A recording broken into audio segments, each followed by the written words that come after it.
Assalamualaikum warahmatullahi wabarakatuh. Perkenalkan, nama saya Akbar Rahman dengan NIM 2210952024.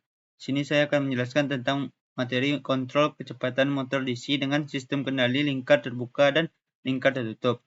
Untuk syarat responsi awal praktikum sistem kendali modul 2. Langsung saja masuk ke materi pertama, yaitu diagram blok sistem kendali.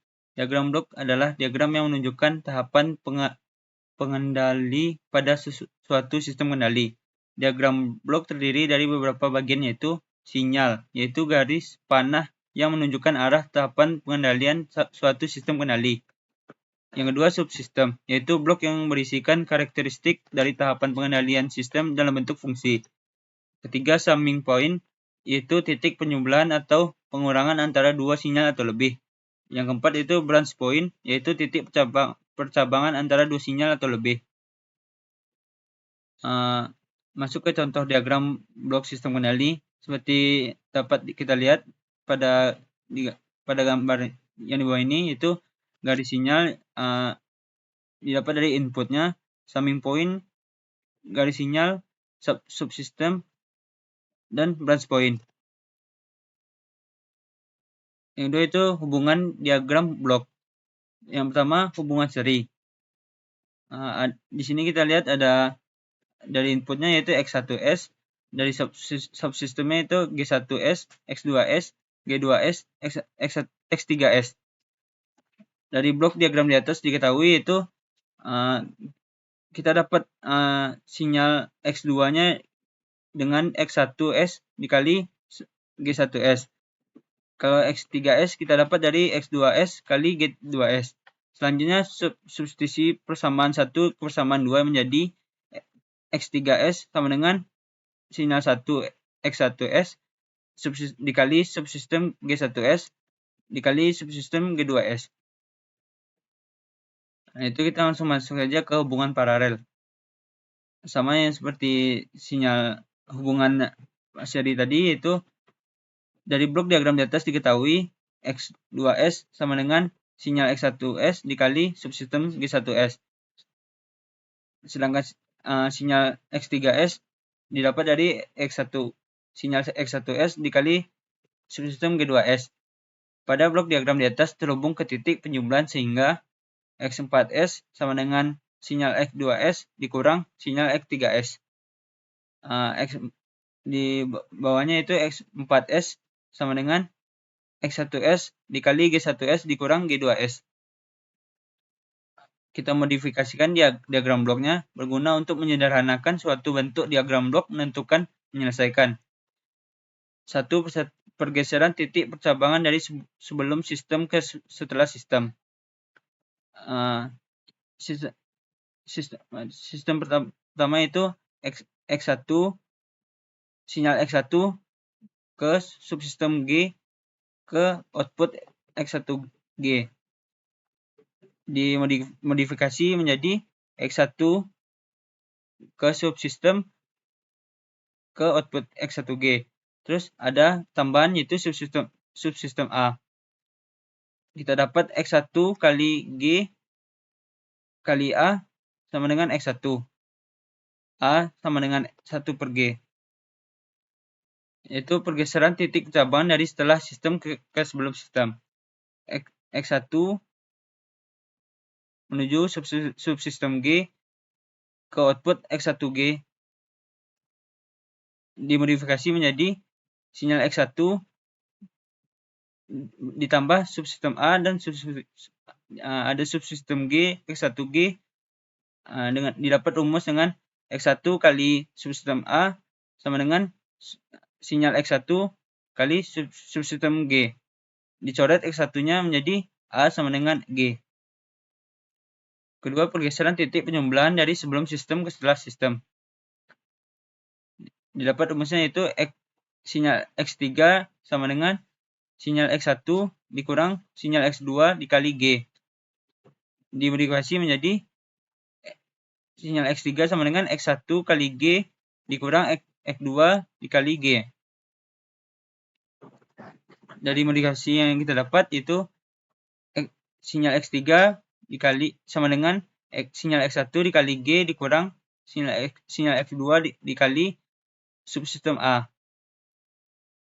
Digabung menjadi sinyal X1 dikali subsistem G dikurang sinyal X2 dikali subsistem G sama dengan sinyal X1 dikali G sama dengan dikurang X2 dikali subsistem A.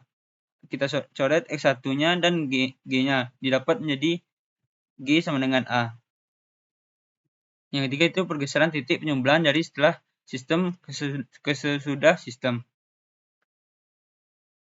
Dari yang pergeseran titik yang pertama yaitu X3 sama dengan sinyal X1 dikali subsistem G dikurang sinyal X2.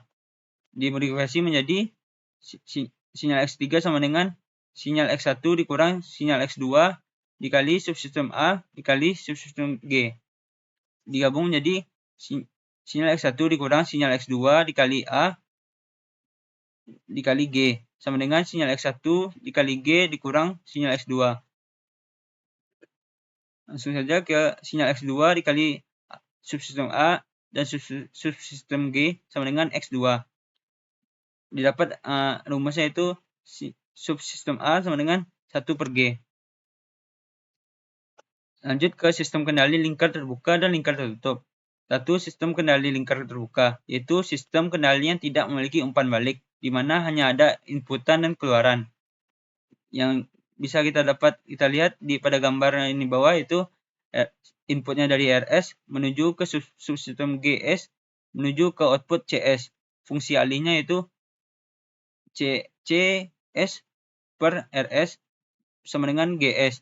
Keluaran sistemnya itu CS sama dengan GS kali RS. Yang kedua, sistem kendali lingkar tertutup, yaitu sistem kendali yang memiliki umpan balik. Yang kita lihat fungsi alihnya itu persamaan pertama itu CS sama dengan ES kali GS. Lanjut ke persamaan kedua yaitu ES sama dengan RS dikurang BS. Persamaan ketiga itu BS sama dengan CS kali HS.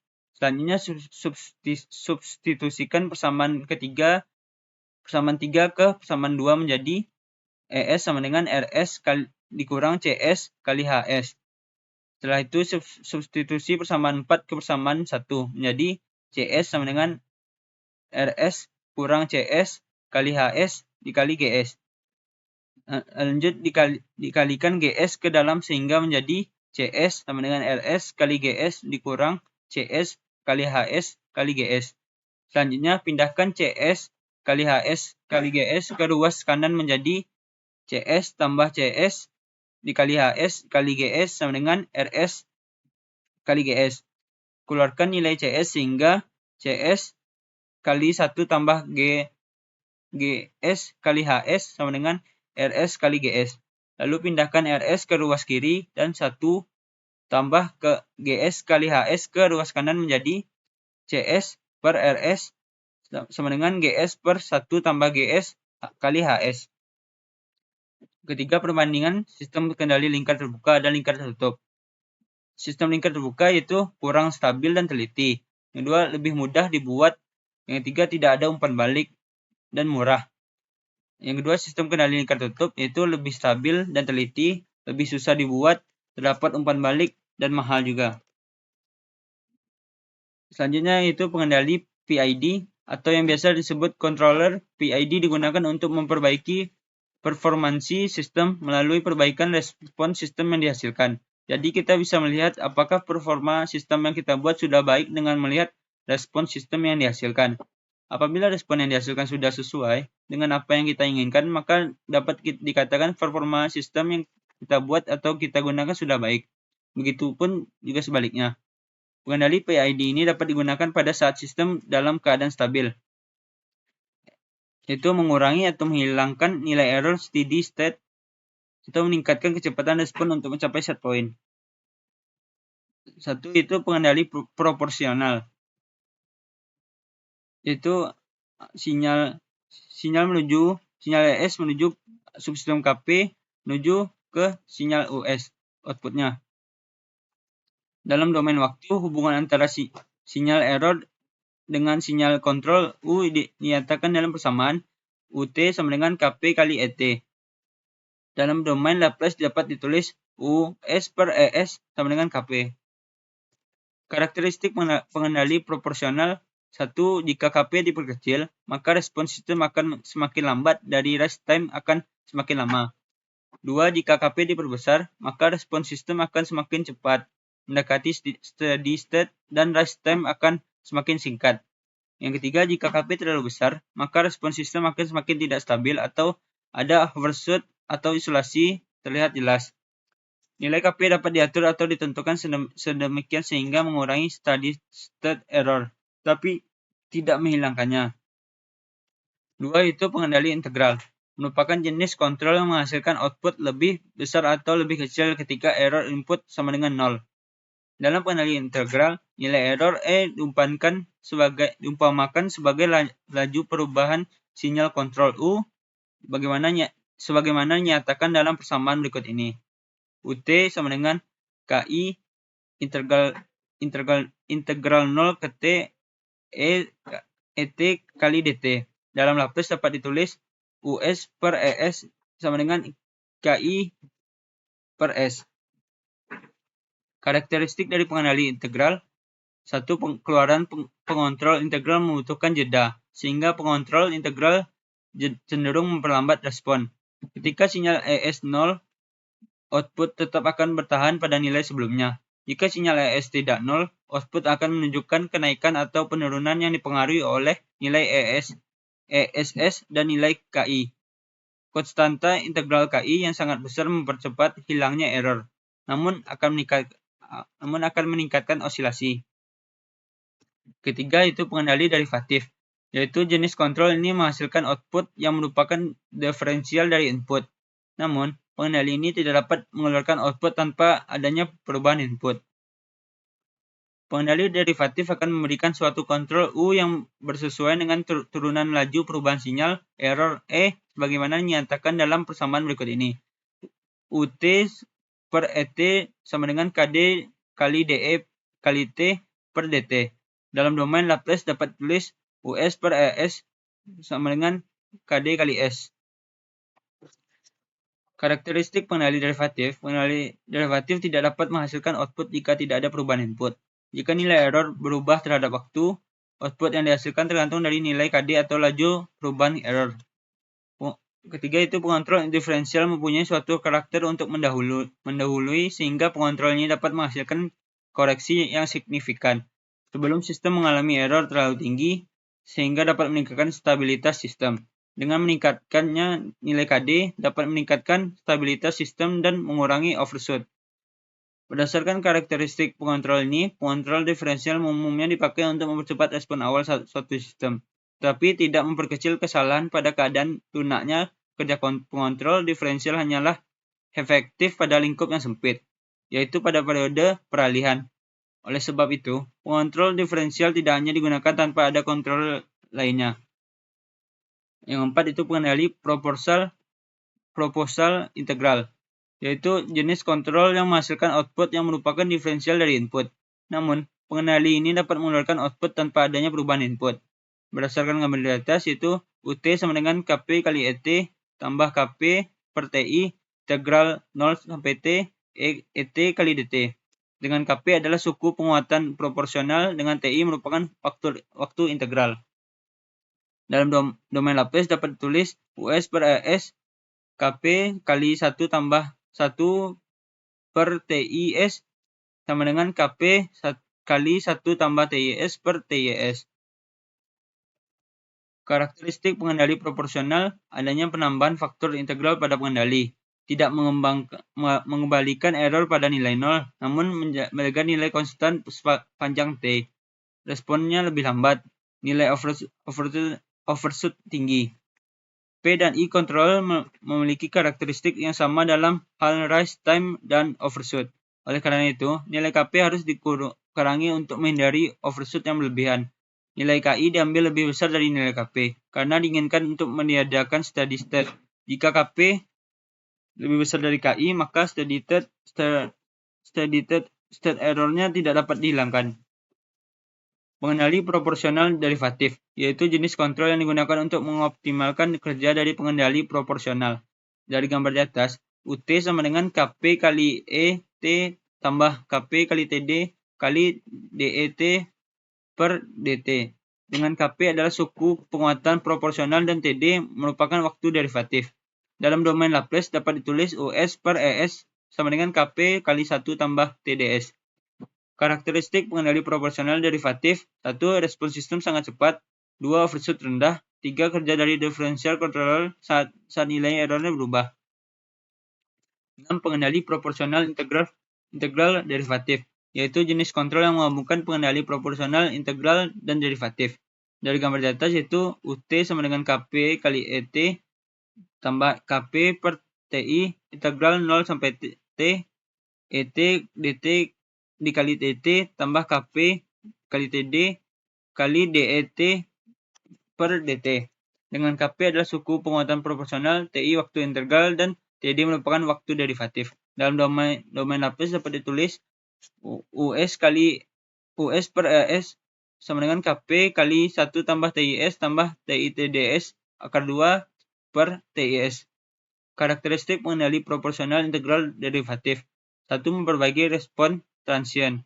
2. Menghilangkan nilai error steady state. 3. Mengurangi overshoot. Tabel kelebihan dan kekurangan sistem pengendali. 1. Yaitu respon loop tertutup itu proporsional. Rest time-nya menurunkan, overshoot-nya meningkatkan, settling time-nya perubahan kecil, steady state error-nya menurunkan atau mengurangi. Yang kedua itu integral, rest time-nya menurunkan, overshoot-nya meningkatkan, settling time-nya meningkatkan, steady state-nya error-nya mengeliminasi. Yang ketiga derivatif, rest time-nya perubahan kecil, overshoot-nya menurunkan, settling time-nya menurunkan, steady state error-nya perubahan kecil. Yang terakhir itu parameter tanggapan peralihan. 1. Time constant. Waktu yang diperlukan mencapai 63,2% dari nilai akhirnya. 2.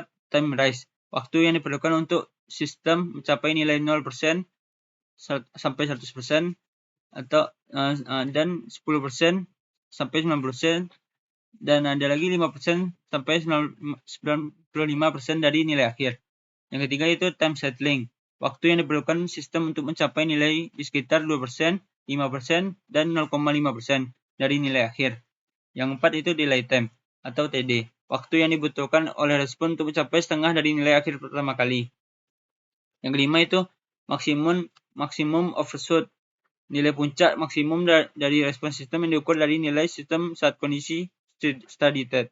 Yaitu maksimum overshoot sama dengan CTP per C hingga dikali 100%. Yang keenam, time peak. Waktu yang dibutuhkan oleh respon untuk mencapai puncak pertama dari overshoot. Itu selanjutnya metode penalaan atau tuning PID. Metode trial dan error. Metode trial dan error dalam tuning PID adalah salah satu pendekatan yang umum digunakan untuk menentukan parameter yang tepat dapat untuk mengendalikan suatu sistem. Pendekatan ini melibatkan pengujian berulang-ulang dari nilai-nilai parameter PID untuk melihat bagaimana mereka mempengaruhi respons sistem, kemudian menyesuaikan berdasarkan hasil yang diamati. 2. Yaitu metode Ziegler-Nichols. Metode Ziegler-Nichols adalah metode heuristik yang digunakan untuk menyetel pengontrol PID. Metode ini dikembangkan oleh John G. Ziegler dan Nathaniel B. Nichols pada tahun 1942. Metode tuning ini dilakukan dengan eksperimen asumsi model belum diketahui, plan tidak diketahui, atau plan tidak diketahui. Metode ini bertujuan untuk mencapai overshoot maksimum 25% terhadap masukan step. Mungkin sekian dari saya. Mohon maaf apabila ada kesalahan atau kekurangan. Wassalamualaikum warahmatullahi wabarakatuh.